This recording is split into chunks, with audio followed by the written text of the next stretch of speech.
इनके लबे रंगी की निछावर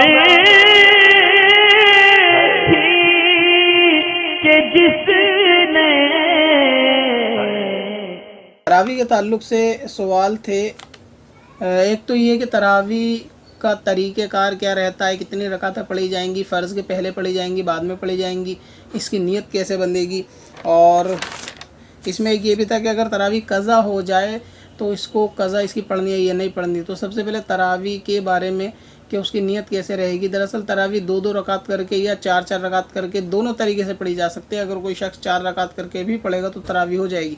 अब क्योंकि मर्द मस्जिद के अंदर नमाज़ पढ़ते हैं तो ऐसी सूरत में उनको 2-2 रकात की ही पाबंदी ज़रूरी होगी, क्योंकि वो इमाम के मुक्तदी होंगे। तो जब इमाम 2 रकात पढ़ाएगा तो वो 2 रकात पढ़ेंगे।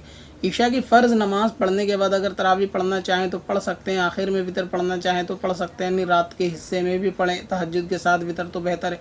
और चाहें तो मुकम्मल ईशा की नमाज़ पढ़ने के बाद तरावी पढ़ना चाहें तो ये सूरत भी बेहतर है, मगर अफजल ये है कि वितर को बाद में पढ़ा जाए, यानी आखिर के हिस्से में।